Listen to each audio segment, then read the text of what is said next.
Ceci est un livre audio autogénéré par Google. Copyright L'Harmattan, 2020 5 à 7, rue de l'École Polytechnique, 75 005 Paris, www.editions-harmattan.fr, EANIPUB, 9 782 336 910 284. Régent Côté, en collaboration avec Gilbert Pilote, Innu. Peuples autochtones au Québec. Diplomatie, militantisme et réconciliation. Préface de Pierre Bélanger. De l'auteur. Roman 2019, Dans les bras des ambivalences, paru chez L'Harmattan, France. Essai 2018. Pacte socio-économique entre le gouvernement du Canada, le gouvernement du Québec et les communautés du peuple Innu, paru chez L'Harmattan, France. Roman 2015, Un sorcier africain à Saint-Pie-de-Guire, paru chez L'Harmattan, France, collection Écrire l'Afrique, Paris. Roman 2010, La réconciliation des mondes à la source du Nil, paru chez L'Harmattan, France, fait partie de la collection Écrire l'Afrique. Roman 2004, Rwanda UBUMWE, Les poseurs d'unité, paru chez L'Harmattan, France. Roman 1999, Nitassinan, paru aux éditions Les Glanures, Québec. À Rémi Savard et Sylvie Vincent. La défaite non seulement divise l'homme d'avec les hommes, mais elle le divise avec lui-même. Antoine de Saint-Exupéry. Préface.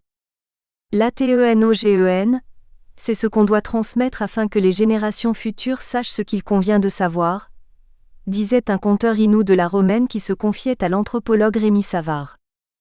C'est en 1979 que, pour la première fois de ma vie, sur la côte nord, j'ai pris conscience du racisme exercé envers les autochtones au Québec. À titre d'exemple, on leur réservait des wagons spécifiques dans le train pour Shefferville et ils ne pouvaient circuler dans ceux réservés aux Blancs. Ou encore, dans les bars où ils étaient tolérés, on leur réservait une section spécifique. Les Blancs pouvaient circuler dans ces endroits, mais l'inverse était interdit.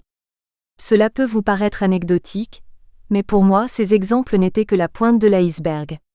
Un problème important de racisme systémique et d'oppression s'exerçait dans toutes les sphères d'activité des Inuits au sein de mon Québec. Ils vivaient dans des conditions difficiles. La loi sur les Indiens les confinait dans des réserves, et ils étaient les pupilles du gouvernement fédéral. Les livres d'histoire m'avaient appris leur existence, nos grandes victoires et leurs massacres, mais ils ne m'avaient pas instruit quant à leur réalité, leur origine et leurs valeurs. Cela fait des siècles que les peuples autochtones sont opprimés. Face à cet état de fait, ces gens fiers, sages, courageux que sont les autochtones, se sont organisés pour défendre leurs droits, revendiquer leur reconnaissance en tant que peuple, leurs droits ancestraux, la protection de leur territoire et leur droit à un développement basé sur leurs valeurs. Au cours des années, ces luttes autochtones prirent diverses formes: représentation sur le plan politique, recours judiciaire, manifestations, barrages, recours aux instances internationales, etc. Le but ultime de ces actions est demeuré le même, à savoir la reconnaissance de leurs droits. La majorité des nations autochtones ne sont toujours pas affranchies de la loi sur les Indiens. De plus, on leur refuse une reconnaissance pleine et entière en tant que nation avec tous les attributs que confère la souveraineté sur leur territoire. Certaines nations autochtones ont réalisé des gains limités, mais à quel prix? On peut penser aux conventions de la baie James et du Nord-Est. En les signant, les Cris ont éteint leurs droits et conséquemment, ils ne sont plus assujettis à la loi sur les Indiens. Les gouvernements canadiens et provinciaux ne semblent s'intéresser à la réalité autochtone uniquement lorsqu'il s'agit de développement économique, souvent au profit d'intérêts privés sur les terres autochtones et lorsque les autochtones font valoir leurs droits en s'y opposant. Bref, quand il y a une crise. Les gouvernements ne semblent pas proactifs, puisqu'ils estiment avoir beaucoup à perdre dans le dossier des revendications autochtones. On y va à la pièce. On procrastine. Parfois on met en place une commission, puis on attend. Peut-on justifier une telle attitude de nos gouvernements parce qu'ils refusent de reconnaître la justesse des revendications des peuples autochtones? Parce que cela revient à céder aux autochtones une part de leur pouvoir politique et économique? Il est temps que les actes de nos dirigeants suivent les beaux discours. Non seulement nos dirigeants doivent donner suite aux différentes commissions Commission royale sur la crise d'Oka, Commission vient, Enquête nationale sur les femmes autochtones disparues et assassinées, etc. Ils doivent aussi intégrer à notre droit interne la Déclaration des Nations Unies sur les droits des peuples autochtones. Cette intégration est un préalable à une véritable réconciliation avec les autochtones. Le présent ouvrage constitue un intéressant essai sur la diplomatie et le militantisme autochtone qui ont abouti à l'adoption de la Déclaration des Nations Unies sur les droits des peuples autochtones et les perspectives de son intégration au droit interne canadien. Certes, il y a beaucoup d'éducation à faire pour que les mentalités évoluent et que cette intégration puisse se faire dans un respect mutuel, au bénéfice de tous, d'égal à égal entre nations. Le travail de Régent Côté en collaboration avec l'Innu Gilbert Pilot s'inscrit dans cette optique. Il informe, éduque et amène à la réflexion. Après un rappel des événements significatifs de cette lutte autochtone, leur analyse dresse notamment un portrait clair de la Déclaration des Nations Unies sur les droits des peuples autochtones, du concept de souveraineté pour les autochtones et du rôle des gouvernements fédéraux et provinciaux.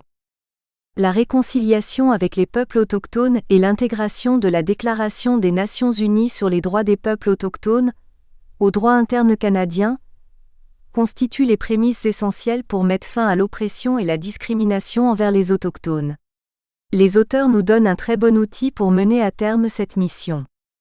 Puissions-nous ensemble travailler à établir ce que l'on doit transmettre aux générations futures et ce qu'il faut savoir pour vivre en harmonie dans un rapport égalitaire et respectueux de tous, où les droits des peuples autochtones feront partie intégrante de notre législation canadienne.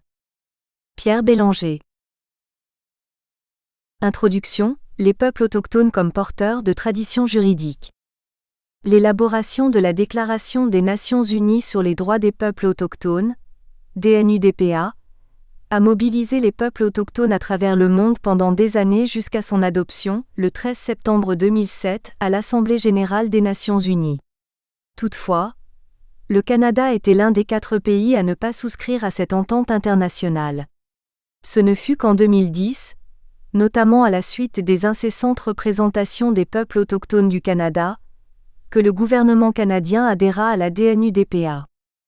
En 2015, la Commission de vérité et réconciliation du Canada exposait clairement les divergences entourant la mise en application de la DNUDPA.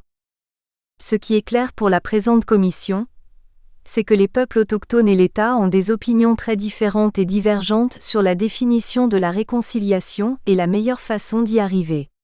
Le gouvernement du Canada semble croire que la réconciliation signifie que les peuples autochtones acceptent la réalité et la validité de la souveraineté de l'État et de la suprématie du Parlement afin que le gouvernement puisse faire son travail. Quant aux peuples autochtones, ils considèrent la réconciliation comme une occasion d'affirmer leur propre souveraineté et de revenir aux aspirations d'un partenariat, tel qu'ils le percevaient après la Confédération. Face à ce constat, cette Commission de vérité et réconciliation du Canada recommandait formellement de procéder à la réforme des lois, des structures de gouvernance et des politiques au sein des institutions qui s'appuient toujours sur ces concepts. Faisant suite à la recommandation de cette commission, en mai 2016, lors de 15e session de l'instance permanente des Nations Unies sur les questions autochtones, la ministre des Affaires autochtones et du Nord-Canada, Mme Caroline Bennett, annonçait l'appui du Canada à la Déclaration des Nations Unies sur les droits des peuples autochtones. Par cette prise de position officielle, le gouvernement fédéral s'engageait, en concertation avec les peuples autochtones, à mettre en application la DNUDPA dans le cadre de la Constitution canadienne. Le 21 septembre 2017, M. Justin Trudeau, Premier ministre du Canada, s'adressait à l'Assemblée générale des Nations Unies et affirmait que, face aux peuples autochtones colonisés, discriminés, marginalisés, dépossédés et appauvris, le recours à des mesures particulières était nécessaire pour établir de réelles relations égalitaires de nation à nation. Il reconnaissait aussi que le gouvernement fédéral devait s'assurer que les obligations internationales en matière de droits de la personne soient respectées, quelle que soit la répartition des pouvoirs entre les gouvernements fédéraux, provinciaux et territoriaux. En février 2018, M. Justin Trudeau, en partenariat avec les Premières Nations, les Inuits et les Métis du Canada, mettait concrètement en branle la démarche de réconciliation basée sur la consultation et la coopération afin d'élaborer un cadre de reconnaissance et de mise en œuvre des droits autochtones à partir de la DNUDPA. Le 15 juillet 2019, le ministère des Affaires autochtones et du Nord Canada est remplacé par le ministère des Services aux Autochtones Canada, SAC, et celui des Relations Couronne autochtones et Affaires du Nord Canada, RCA-ANC. Le 8 octobre 2019, à la suite d'une motion unanime adoptée à l'Assemblée nationale du Québec, le gouvernement du Québec recevait le mandat de reconnaître les principes et de s'engager à négocier la mise en œuvre de la Déclaration des Nations unies sur les droits des peuples autochtones et avec les Premières Nations et les Inuits. Le 4 décembre 2019, le ministre de la Justice et procureur général du Canada, M. David Lametti, disait devant l'Assemblée des Premières Nations: notre gouvernement s'est engagé à élaborer conjointement un projet de loi pour mettre en œuvre la déclaration d'ici la fin de 2020. Les gouvernements fédéral et provinciaux sont placés devant le grand défi de la réconciliation avec les peuples autochtones du Canada. Devant les éclaircies apparaissant dans le ciel des systèmes juridiques autochtones, ces derniers s'attendent à ce que la mise en application des énoncés de la DNUDPA soit une occasion, surtout une obligation, de délaisser les relations colonialistes à partir desquelles le Canada contrôle tous les aspects de la vie des Autochtones, incluant leur quête d'autodétermination. Les peuples autochtones du Canada revendiquent la reconnaissance du droit autochtone, qui ne fait pas seulement référence à des systèmes de règles ou de préceptes, mais également au pouvoir des communautés et nations autochtones de définir leur propre interprétation du droit et de décider de la forme particulière que peuvent prendre leurs systèmes juridiques et du contenu qu'ils peuvent avoir. Il va sans dire que les revendications des peuples autochtones suscitent des réactions diverses parmi les populations non autochtones. Certains pensent que la reconnaissance de droits spéciaux aux autochtones occasionnera le démantèlement du Canada. Pour d'autres, la DNUDPA constitue simplement un ensemble d'aspirations à atteindre. Idéalement, disent-ils, on s'en rapprochera à travers des partenariats proposés par les gouvernements fédéral et provinciaux présupposant un respect mutuel entre les partenaires. Dans un premier temps, nous voulons, sans être exhaustifs, rappeler certains événements tirés de l'histoire tant juridique que politique au Canada.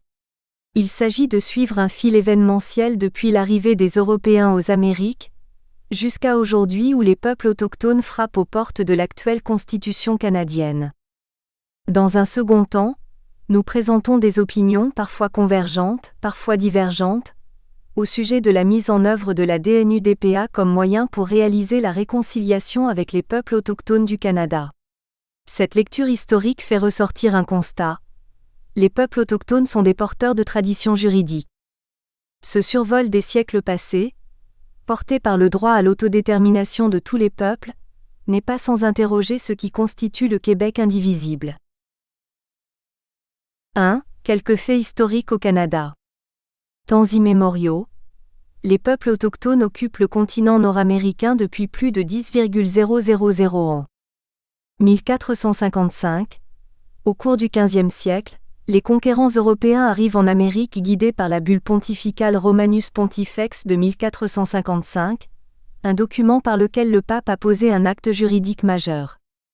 Cette bulle, le pape Nicolas V concédait au roi d'Espagne Afonso V et au prince Henri ainsi qu'à tous leurs successeurs toutes les conquêtes en Afrique et ailleurs dans le monde, en y réduisant en servitude perpétuelle toutes les personnes considérées comme infidèles et ennemies du Christ et en s'appropriant tous leurs biens et royaumes.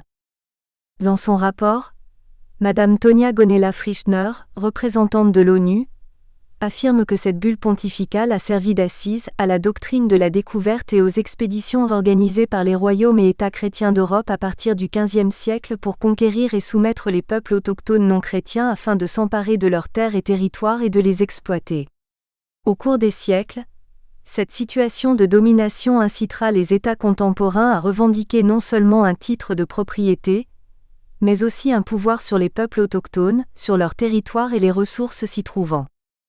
Devant ces mêmes États qui aujourd'hui résistent toujours à toute atteinte à l'intégrité de leur territoire ainsi qu'à leur unité politique, la Commission de vérité et réconciliation du Canada après une large consultation auprès des populations autochtones du Canada, a spécifiquement recommandé la répudiation de la doctrine de la découverte et le principe de terra nullius. La terre appartient à personne.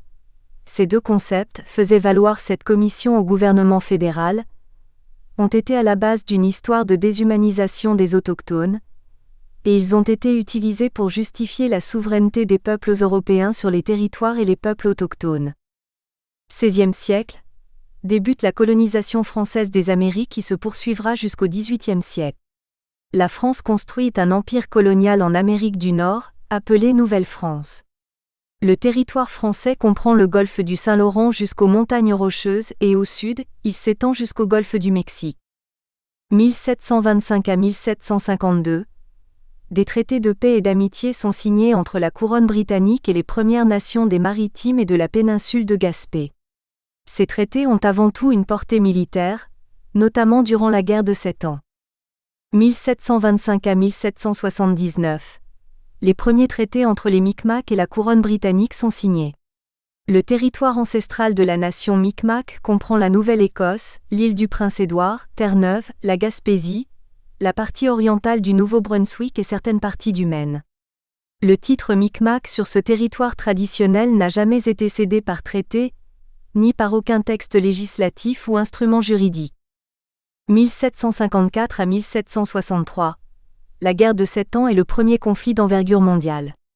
Il est mené en Europe, en Inde et en Amérique. Il comprend aussi les batailles en mer. En Amérique du Nord, l'Empire de la France et celui de la Grande-Bretagne luttent pour la suprématie. La population française est incapable de repousser la puissance et la densité de la population des Anglais. 1755. Le gouvernement impérial britannique de Londres reprend à ses colonies la responsabilité d'établir des traités. 1760. Les Premières Nations de la vallée du Saint-Laurent et les Britanniques ont d'abord négocié un traité de neutralité. Après la capitulation de Montréal, un second traité est signé pour créer une nouvelle alliance. En échange de ces engagements, les Britanniques promettent aux Amérindiens qu'ils ne subiront pas de représailles, qu'ils conserveront leurs terres, et qu'ils sont sous la protection du roi. Ces traités instaurent un processus de réclamation auprès du pouvoir colonial, qui tranche favorablement ou défavorablement aux demandes ou requêtes qui lui sont adressées. 1760, la Nouvelle-France est conquise par l'Empire britannique. 1763, le 10 février, en vertu du traité de Paris, la France cède aux conquérants britanniques le Canada, Nouvelle-France et le reste de l'Amérique française. 1763, le 7 octobre, la proclamation royale est décrétée par le roi George III. Après leur victoire sur les Français, les Britanniques affirment leur souveraineté sur les terres conquises. Par ce traité, ils s'allient les autochtones en instituant une entente pour consolider leur emprise sur le territoire nord-américain. Ils précisent leurs obligations à l'égard des peuples autochtones du territoire conquis, à partir d'un ensemble de règles destinées aux sujets britanniques sur la manière d'agir avec les peuples autochtones. Un des principaux objectifs de la proclamation royale consiste à protéger les peuples autochtones des agissements malhonnêtes des colons et des gouvernements locaux, en veillant à ce que les terres réservées aux Indiens ne puissent être concédées qu'à la couronne qui, dans les royaumes du Commonwealth, désigne l'État. Les sujets britanniques ne peuvent légalement occuper les terres des peuples autochtones non soumises à un traité. La proclamation royale de 1763 est aussi une manière d'avertir les autres puissances européennes qui cherchent à empiéter sur le territoire des peuples autochtones que la Grande-Bretagne a des obligations envers ceux-ci. 1763. La proclamation royale réserve le vaste territoire au-delà des Appalaches aux autochtones. 1783. Début de cession de terres à l'ouest de l'Outaouais. 1831. En novembre, Alexis Tocqueville affirme « Je viens de voir dans le Canada 1 million de Français braves, intelligents, faits pour former un jour une grande nation française en Amérique, qui vivent en quelque sorte en étrangers dans leur pays. » 1841. À la suite des traités signés entre les Micmacs et la couronne britannique de 1725 à 1779, le chef Micmac Péminowit écrit une lettre à la reine Victoria afin de l'informer des pénibles conditions de vie des Micmacs. 1850, signature du traité Robinson-Huron. La valeur des redevances demeurera inchangée à partir de 1874. 1857. L'adoption officielle de l'acte pour encourager la civilisation graduelle des tribus sauvages par le Haut-Canada et le Bas-Canada initie le processus d'une soi-disante émancipation. C'est-à-dire qu'un Indien peut renoncer à son statut et bénéficier des attributs de la citoyenneté comme le droit de vote aux élections fédérales. 1867. Lorsque le Canada est fondé en 1867, les composantes de la proclamation royale sont transférées dans la Constitution du Canada. C'est-à-dire que les pouvoirs législatifs concernant les Indiens et les terres réservées pour les Indiens sont conférés au gouvernement du Canada, paragraphe 91-24 de la loi constitutionnelle de 1867, et la protection des intérêts des peuples autochtones se fait dans la continuité de l'application des énoncés de la proclamation royale de 1763. En vertu de la Constitution de 1867, le gouvernement fédéral a la responsabilité principale de garantir le bien-être des peuples autochtones du Canada. Il a aussi l'obligation d'assurer aux peuples autochtones l'accès à des services distincts, de qualité, pertinents et efficaces. 1869. Faisant suite à l'acte pour encourager la civilisation graduelle des tribus sauvages, le Canada entérine l'acte pourvoyant à l'émancipation graduelle qui vise lui aussi à limiter l'autodétermination des autochtones. 1871 à 1921, des traités numérotés 1 à 11 sont signés. Ils couvrent la zone située entre le lac des Bois, nord de l'Ontario, sud du Manitoba, les montagnes Rocheuses, nord-est de la Colombie-Britannique et plaines intérieures de l'Alberta, et la mer de Beaufort, nord du Yukon et des territoires du Nord-Ouest. La colonisation de l'Ouest canadien se poursuit. 1876. Le Canada adopte l'Acte des Sauvages qui est la première loi sur les Indiens au pays. La loi sur les Indiens, Indian Act, concrétise l'autorité.